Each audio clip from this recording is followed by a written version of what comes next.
All right. So when it comes to rational expression, it's a division of two polynomial expressions, right? That's not super important. It's basically a fraction, probably what I would write. We've got a fraction of two polynomial expressions. That means we got x's on top and we got x's on bottoms. It might be something like k's. It might be something like y's. But as you can see, looking at our steps here, factor everything that can be factored. That's good. We're master factorers by now. Simplify the monomials and eliminate common binomials. Okay, so again, we're basically following these rules of split it up as much as we can and then just start crossing stuff out. Those are the only two steps. So number one is no pluses, no minuses, and that means that we are ready to just go ahead and start simplifying this. Okay, nothing is locked together. Basically, now I wouldn't necessarily recommend that you do this, but you can view this, 20 is 2 times 2 times 5, right? If you remember back to taking 20 and splitting it up like this, right? And we talked about how these three prime numbers are the prime factorization. You could think about it like that. Now, I don't think anybody really would, but 20 is 2 times 2 times 5. And then we've got 6 x's. And then for 14, we've got 2 times 7, and then we've got 2 x's. And again, I will probably never do this kind of thing again, but for our very first question, I think it helps visually if you see it like this. Now that we've kind of done the process of splitting everything up, it's just, do you see something on top that's also in bottom that is connected with multiplication, and that will allow us to split it up. So for example, I see a 2 and a 2. They can be crossed out. They are not added to anything, so they're not locked to anything, so they're gone. I see an x, gone. I see another x, gone. And so, final answer would be a 2 and a 5 on top, which is 10. I've got 4 x's, and in the denominator, I've got a 7. And that's it. That's the whole answer. There's no equal signs here. It's just simplifying. So our answer is the same thing. These two things are the same. This one just looks nicer. Okay, that one's pretty easy. Let's look at one like number 2. Okay, this is when we need to keep in mind our, what is a good thing to cross out and a bad thing to cross out. We now have subtraction signs. Okay, now that means that this is locked together, and that means that this is locked together. And you can only cross out if they're exactly the same. And they're not. So we can't cross anything out. Now, our goal, though, as you can see with your 3 steps on top, start with a factor. Okay? Can we factor anything? Of course, we're going to factor the top by doing GCF. We're taking out a 6. So we're going to take out a 6.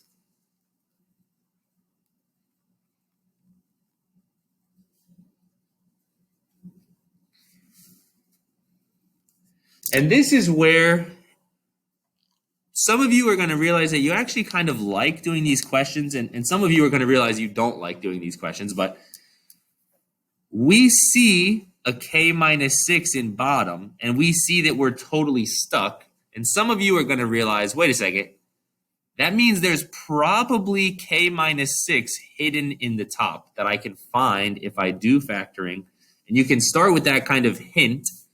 And then, of course, you'll see, yeah, there's a k minus 6, right? We've got this, which is locked together, this, which is locked together. This 6 is not locked to the k minus 6, and that means play some Fruit Ninja, cross them out, and 6 is the answer.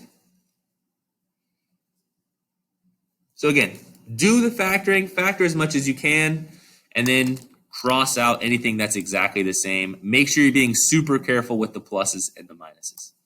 So we get to a question like number 3, and this is a question that is like the quintessential question for rationals, okay? You've got a binomial on top, you've got a trinomial on bottom, and you want to try to simplify this, okay? Right now, nothing is allowed to be canceled out because that is locked together, and on bottom, all of this is locked together, right?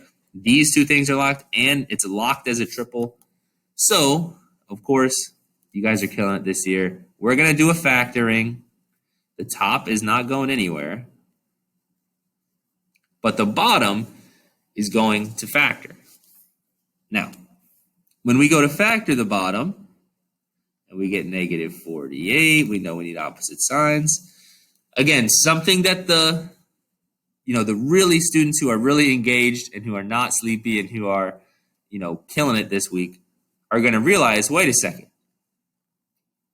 it's got to be a +8, because otherwise nothing would happen, right? I mean, if I were to do this and I got, +2 plus 24, we wouldn't do anything. So surely it's going to be a +8 and a something else, and the 8s are going to cancel out. So that kind of thinking ahead, 48, can we use 8? 48 being 8 times 6. Can we use this to make the 2? Hopefully we can, because then we could cross out the 8s. Yes, we can. +8 minus 6 is going to work. That is going to make our factors y plus 8, y minus 6, just like we predicted. The y plus 8s are locked together. The y plus 6 or y minus 6 is locked together. This is a breakable bond, and so is there anything we can cross out? Of course, everything worked exactly like we thought. Those two things are going to cross out. Now, here's the thing. Your very first day doing this question, if I asked you guys, all right, what's the answer? Probably 90% of you would get this question wrong. Even though everything we've done so far is totally correct, all we need to do is write the answer.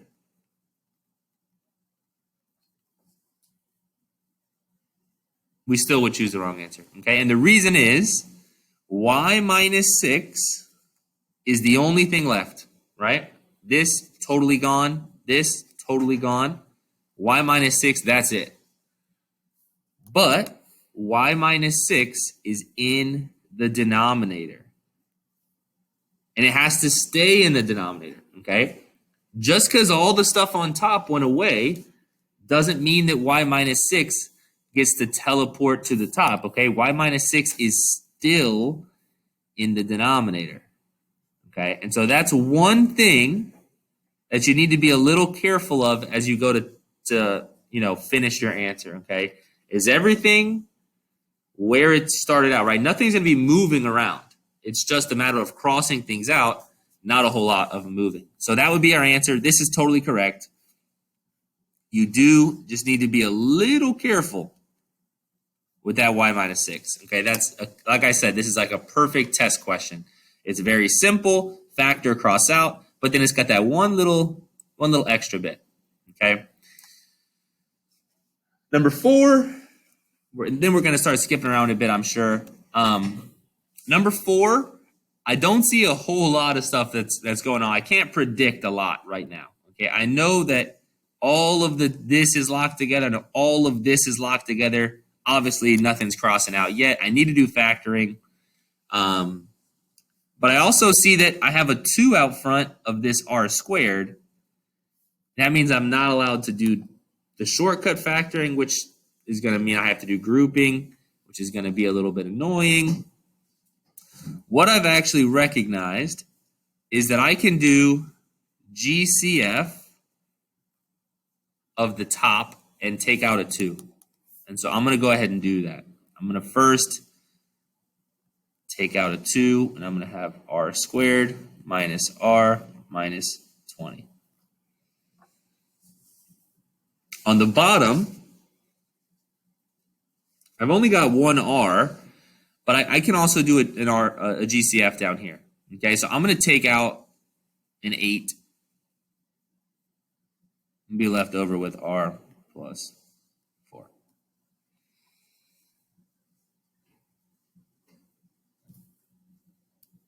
Now again, pause for a second and make sure you're comfortable. You know, all of these 3 things are locked together.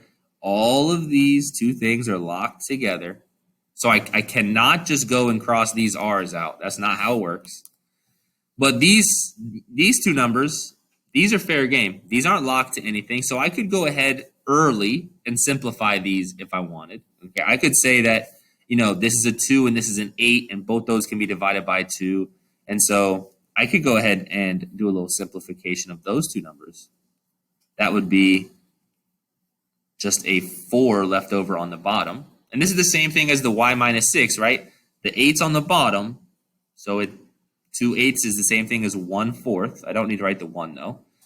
And then on top, I've got r squared minus r minus 20. On bottom, I've got r plus 4. The bottom line to these questions is you need to keep going until you do not have any more r squareds, okay? Until you've got everything split up, all the r squareds are split into regular old r's. And so I'm going to need to factor this top. And again, I'm using my spidey senses to say this r plus 4 probably going to end up canceling out with something from the top.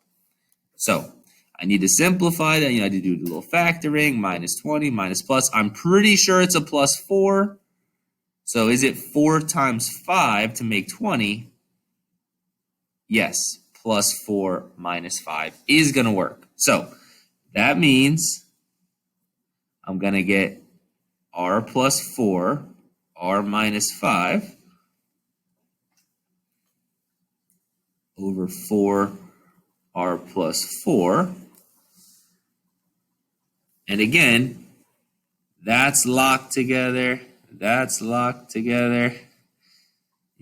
This is locked together. I'm sure at this point you guys are feeling pretty comfortable about what's offline, what's off limits and what's not. But now we've got r plus 4, r plus 4. Totally see ya. Those are gone forever. And then our final answer would be r minus 5 over 4. So again, reminder that these two things are the same thing, okay? We've just been able to cross out fairly and work our way down to the bottom there. Hello? Oh my goodness. No, I do not. Jamaris is absent. Yeah, sorry about that. Bye. So we're able to just cross things out fairly and move on, and it's not too bad. Okay, if you look ahead, we need to do one more. We need to do number 5, and then we are getting a new page of notes. So simplifying these, we have a little watch out here on the notes, and it is asking us something interesting. A minus B divided by B minus A equals what? Anybody in class want to tell me what this is equal to? A minus B over B minus A? Okay, we've got a guess. Maybe 0. Anybody else want to? Now, when it comes to fractions, 0 is not normally the answer because, in order for it to be 0, it would really have to be A minus A. And then we'd have 0 divided by who cares. So 0 is not quite right, but it is along the right line of thinking because something is going to cancel out here. Let's just pick two numbers. Okay, let's do 5 minus 3, 3 minus 5, right? So I've just picked 5 as my A, 3 as my B. That would be 2 divided by negative 2. And what's that? Negative 1. Okay. And let's just pick any other numbers and let's just try it one more time. Let's try, 6 minus 8, 8 minus 6. We get negative 2 over 2. And what's that? Negative 1. Okay, so the reason that we're here in this and the reason that we're working on this is because you'll see with number 5 here that when we go ahead and do our difference of squares factoring on top, because nothing, this is all locked together, nothing's canceling out, we're going to get, do my little arrow, we're going to get p plus 7, p minus 7, all over 7 minus p. all of this is locked together, right? I mean, that's locked, and you see some different colors here. That's locked, and different colors here. That's locked. And again, our rule is you need to have the exact same binomial in order to cross these out. And we don't have any exact same polynomials. So we need to make sure we understand, are things exactly the same? And of course, if you check out this little watch out bubble over here, you know, these two things are very similar, okay? It's p minus 7, 7 minus p.